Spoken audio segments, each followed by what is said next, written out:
अगर आप ED, CBI, GST, income tax, मंत्रालय इस टाइप की शानदार नौकरियां करना चाहते हैं और आपने सिर्फ और सिर्फ 12th पास करी हुई है तो आप बिल्कुल सही जगह आए हैं, बिल्कुल परफेक्ट जगह आए हैं। एक ऐसी स्ट्रेटेजी बता दूंगा, अगर आपने उसको सच्चे मन से फॉलो कर लिया तो सिलेक्शन पक्का है, 100% सिलेक्शन है। ऐसे ही एसएससी सीजीएल क्रैक नहीं किया मैंने फर्स्ट अटेम्प्ट में, और एक बार नहीं 3 बार एसएससी सीजीएल क्रैक किया है। फर्स्ट अटेम्प्ट से तो जो ड्रीम पोस्ट थी वो मिली, लेकिन उसकी ज्वाइनिंग आने में समय लगता है, इसलिए नेक्स्ट सीजीएल भी देने पड़े। सीपीओ भी दिया था एक बार, सीपीओ में भी बहुत शानदार स्कोर था। तो भाई मेरी स्ट्रैटेजी को फॉलो कर लो सच्चे मन से, तो आपकी सिलेक्शन कोई नहीं रोक सकता। ऐसी शानदार स्ट्रैटेजी बता दूंगा जो खुद यूज करी थी, एक एक चीज डिटेल में डिस्कस करूंगा आज। आप चाहे बिल्कुल बिगिनर हैं, पहली बार सरकारी नौकरी की तैयारी कर रहे हैं, या आप ऑलरेडी प्रिपेयर करते आ रहे हैं किसी भी सरकारी नौकरी के लिए, ये वीडियो जरूर देख लेना। ये वीडियो आपकी हर सरकारी नौकरी की प्रिपरेशन में काम आएगी। चाहे आप सीजीएल की तैयारी कर लो, चाहे सीपीओ कर लो, चाहे सीएचएसएल कर लो, काम हर किसी में आएगी, क्योंकि पैटर्न मोर और लेस हर पेपर का सेम ही है। बाकी मेन जो आज डिस्कस करेंगे सीएचएसएल 2024 के बारे में, क्योंकि सीएचएसएल 2024 अब होना है। तो जिन लोगों का एम है, आजकल तो सीजीएल भी जो लोग देते हैं, चाहे सीजीएल दे रहे हो चाहे सीपीओ दे रहे हो, सभी लोग सीएचएसएल का भी फॉर्म फिल करते हैं। तो एक एक चीज डिटेल में डिस्कस कर लूंगा, कुछ भी नहीं बचेगा। अभी हमारे पास लगभग 90 दिन है पेपर होने में। तो इसका जो एग्जाम प्रोसीजर होता है, पहले टीयर 1 होता है, टीयर 1 के बाद टीयर 2 होता है, टीयर 2 के बाद आपका डीवी, मेडिकल, फिजिकल, जो और चीजें होनी है वो सब होते हैं। टीयर 1 में आपका इंग्लिश, मैथ्स, रीजनिंग और जीके आता है। हर सेक्शन में 25-25 सवाल आते हैं, हर सवाल 2-2 नंबर का होता है। नेगेटिव मार्किंग होती है 0.5 मार्क्स की, 1 घंटे का पेपर होता है। यानी कि बिल्कुल सीजीएल जैसा। सीएचएसएल और सीजीएल में कुछ फर्क रहा ही नहीं पैटर्न में। टीयर 1 का पैटर्न एग्जैक्टली सेम है, थोड़ा बहुत लेवल में जरूर फर्क हो सकता है, लेकिन पैटर्न में फर्क नहीं है। अगला आपका होता है टीयर 2। टीयर 2 में भी बहुत माइन्यूट सा डिफरेंस है।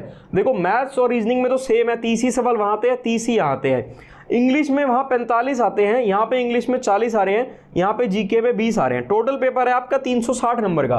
टोटल सवाल 120 है, हर सवाल 3 नंबर का है, 360 नंबर का पेपर है। और 1 नंबर की नेगेटिव मार्किंग है। साथ में कंप्यूटर है, कंप्यूटर में 15 सवाल आएंगे। इसके बाद आपका टाइपिंग टेस्ट भी होगा। जो आपकी मेरिट बनेगी ना, जो आपको नौकरी मिलेगी, वो इन 360 नंबर में से मिलेगी। तो आज हम टारगेट सेट कर लेते हैं 340 नंबर का।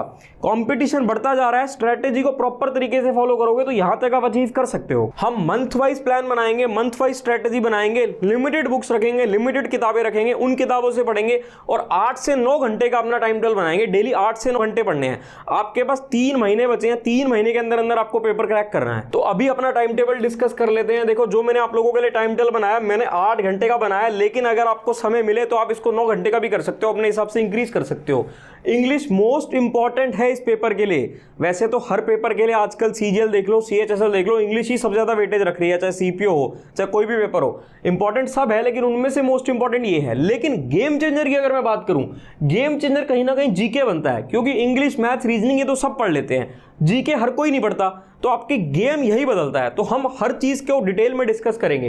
अब जो मैंने 8 घंटे करे हैं, मैंने कहा 2.5 घंटे आपको इंग्लिश पढ़नी है, 2.5 घंटे मैथ्स पढ़नी है, 1.5 घंटे में रीजनिंग और जीके दोनों साथ पढ़नी है, मॉक टेस्ट और उसका एनालिसिस 1.5 घंटा, टोटल हो गए 8 घंटे। 1 घंटा और बढ़ा लेना अगर बढ़ा सको तो। सबसे पहले इंग्लिश डिस्कस करेंगे, क्योंकि इंग्लिश मोस्ट इंपॉर्टेंट है आपके लिए। तो जो हमने टाइम टेबल बनाया, टाइम टेबल में हमने 2.5 घंटे रखे हैं इंग्लिश के। अगर आप टोटल 1 घंटा और इंक्रीज करेंगे अपना टाइम टेबल, तो उस 1 घंटे में से कोशिश कर लेना कि आधा घंटा तो आप इंग्लिश में ही बढ़ा लें। अब इंग्लिश में भी मेरे हिसाब से वोकेबलरी आपके लिए सबसे ज़्यादा इंपॉर्टेंट होती है, क्योंकि वोकेबलरी में ही मोस्टली एस्पिरेंट्स को प्रॉब्लम आती है, और वोकेबलरी आपकी क्लोज टेस्ट में, पैसेज में, हर जगह कहीं ना कहीं काम आती है।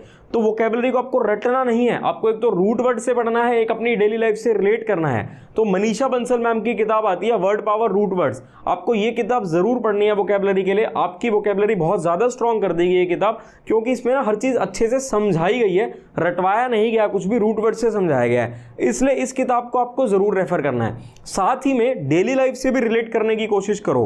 रूट वर्ड से पढ़ रहे हो, उसके साथ साथ वर्ड्स को ना अपनी डेली लाइफ से रिलेट करो, ताकि आपको रटना ना पड़े, आपको याद रहे।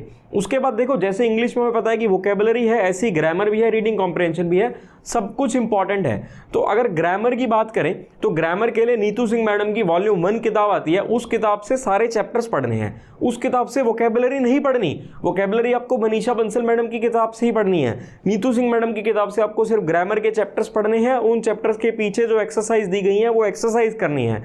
और उसके बाद प्रीवियस ईयर क्वेश्चंस कहीं ना कहीं से आपको पढ़ने हैं। कोई भी किताब ले लो, आपके पास अगर कोई किताब पड़ी हो या आपको ऑनलाइन फ्री पीडीएफ्स भी मिल जाएंगी, वहां से आप प्रीवियस ईयर क्वेश्चंस की प्रैक्टिस करो। इसके बाद रीडिंग कॉम्प्रिहेंशन के लिए न्यूज़पेपर या नॉवल नहीं पढ़ना है, क्योंकि समय है लिमिटेड, सिर्फ 90 दिन है, लगभग 3 महीने हैं। इन 3 महीने में क्रैक करना है, इन 3 महीने में अपना जो बचा हुआ कोर्स है उसको पूरा करना है, रिविजन भी करनी है, वीक पॉइंट्स को स्ट्रॉन्ग भी करना है, तो टाइम वेस्ट नहीं करता। रीडिंग कॉम्प्रिहेंशन और क्लोज टेस्ट के लिए एक तो आप कोई फोन में एक ऐप डाल लो न्यूज़ की, उसको रीड करते रहोगे, रीडिंग हैबिट बढ़ेगी, उससे वोकैबुलरी भी इंप्रूव होगी। और साथ ही में मनीषा बंसल मैडम की किताब आती है क्लोज टेस्ट की और पीक्यूआरएस की, वो अच्छी किताब है, वो भी आप ले सकते हो, आप रेफर कर सकते हो उसको भी। इंग्लिश में जब मैंने सीजीएल दिया था, मेरे फर्स्ट अटेम्प्ट में 200 में से 190 प्लस आए थे। भाई ऐसे ही नहीं आ जाते 190 प्लस, प्रॉपर स्ट्रेटेजी बनाकर प्रॉपर तैयारी करनी पड़ती है। जिस तरीके से आपको स्ट्रेटेजी बता रहा हूं ऐसे ही तैयारी करनी पड़ती है, तब जाकर इतना अच्छा स्कोर आता है। तो ये जो मैंने आपको प्रैक्टिस बताई है, इस तरीके से आपको प्रैक्टिस करनी है, साथ में आपको रिवीजन करनी है, और उसके साथ साथ आपको सेक्शनल मॉक टेस्ट लगाने हैं, और मॉक टेस्ट बहुत ज्यादा इंपॉर्टेंट है। नेक्स्ट बात कर लेते हैं हम मैथ्स की, आगे हम जीके की भी बात करेंगे। मेन गेम चेंजर तो जीके भी बनेगा आपका, लेकिन अगर मैथ्स की बात करें, मैथ्स पर भी आपको ढंग से प्रॉपर तरीके से फोकस करना है। आप जहां से भी पढ़ रहे हैं, चाहे किसी कोचिंग से, चाहे यूट्यूब से, जहां से भी, वहां से ट्रिक्स सीखने हैं। लॉन्ग मेथड से नहीं करना है, ट्रिक्स सीखोगे, ट्रिक्स को ही आगे अप्लाई करना है। वहां से पढ़ने के बाद आपको अपने बढ़िया शानदार नोट्स बनाने हैं, वो नोट्स ही आगे आपके काम आएंगे। नोट्स के बाद आपको प्रीवियस ईयर क्वेश्चंस की प्रैक्टिस करनी है। देखो एसएससी में प्रीवियस ईयर क्वेश्चन सबसे ज्यादा इंपॉर्टेंट होते हैं। प्रीवियस ईयर क्वेश्चंस की प्रैक्टिस के साथ साथ आपको कैलकुलेशन पर भी ध्यान देना है, क्योंकि देखो आज की डेट में अगर एसएससी की बात करें तो कैलकुलेशन बहुत ज़्यादा इंपॉर्टेंट होती जा रही है, क्योंकि पेपर जो है ना वो स्पीड और एक्यूरेसी का ही खेल रहेगा। आपको कम समय में करना है, जल्दी करना है पेपर, और बिल्कुल एक्यूरेट होना चाहिए, गलतियां नहीं होनी चाहिए। तो कैलकुलेशन के लिए आपको ट्रिक सीखने हैं। इसके साथ साथ मॉक टेस्ट लगाना, मॉक टेस्ट बहुत ज़रूरी है। सेक्शनल मॉक टेस्ट भी लगाओ, और जो ओवरऑल कंप्लीट मॉक टेस्ट आता है, कंप्लीट मॉक टेस्ट भी लगाने हैं। इंग्लिश और मैथ्स ये दो ऐसे सेक्शंस हैं जिस पर मोस्टली सारे एस्पिरेंट्स फोकस करते हैं, लेकिन अब जो हम बात करेंगे जीके की, इसको बहुत सारे एस्पिरेंट्स निगलेक्ट कर जाते हैं, इसलिए ये बहुत इंपॉर्टेंट है। गेम चेंजर बन सकती है, लेकिन गेम चेंजर तो बन सकती है, हम ज़्यादा समय भी बर्बाद नहीं कर सकते इस पर, क्योंकि कहीं ना कहीं ये लक बेस्ड रहती है। आप मानो चाहे ना मानो, कहीं ना कहीं लक बेस्ड है। तो हमें कम समय में, मिनिमम समय में बेस्ट प्रिपरेशन करनी है कि टाइम भी हमारा ज़्यादा वेस्ट ना हो और तैयारी भी हमारी सही हो जाए। तो उसके लिए एक तो आप कोई ऐसी किताब ले लो जिसमें आपको एमसीक्यू बेस्ड क्वेश्चंस मिले, प्रीवियस ईयर क्वेश्चंस हो एमसीक्यू बेस्ड, और एक किताब ले लो जो आपको 1 लाइनर मिल जाए।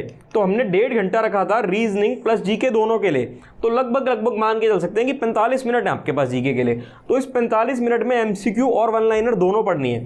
करंट अफेयर्स के लिए हम क्या करेंगे, करंट अफेयर्स के लिए हम अभी पढ़ाई नहीं करेंगे, क्योंकि अभी हमारे पास लगभग 90 दिन है। करंट अफेयर्स के लिए हम पढ़ाई करेंगे लास्ट के 15 दिनों में। 15 दिनों में हम YouTube वीडियोस देखेंगे, हम कोई किताब रेफर नहीं करेंगे। YouTube पर 6 महीने वाली वीडियोस देखेंगे और लगभग 2 साल के करंट अफेयर्स हम कवर कर लेंगे। 15 दिन तो बहुत ज़्यादा है, अगर कायदे से देखूं तो 2 दिन ही बहुत होते हैं इस काम के लिए, क्योंकि 6 महीने वाली आपको 4 वीडियो देखनी है। हर वीडियो को डबल की स्पीड पर कर फास्ट फॉरवर्ड करके देखना है। तो देखा जाए तो 3 से 4 घंटे का ही काम है सिर्फ। लेकिन फिर भी मैं कह रहा हूँ 15 दिन पहले कर लो, या 15 दिन पहले नहीं करना तो 2 दिन पहले कर लो। जीके को प्रॉपर तरीके से करना, लेकिन प्रॉपर तरीके का मतलब ये नहीं है कि ज्यादा समय बर्बाद करो, कम समय में बेस्ट आपको करना है, एफिशिएंसी निकालनी है। अब रीजनिंग हालांकि बहुत इजी होती है, लेकिन इस चक्कर में बहुत सारे लोग निगलेक्ट कर देते हैं, तो हमें इसको निगलेक्ट भी नहीं करना। डेली के 45 मिनट बहुत होते हैं उसके लिए। इन 45 मिनटों में आपको एक तो ट्रिक सीखने हैं, जो भी जितने भी चैप्टर्स हैं चैप्टर वाइज आपको ट्रिक सीखने हैं।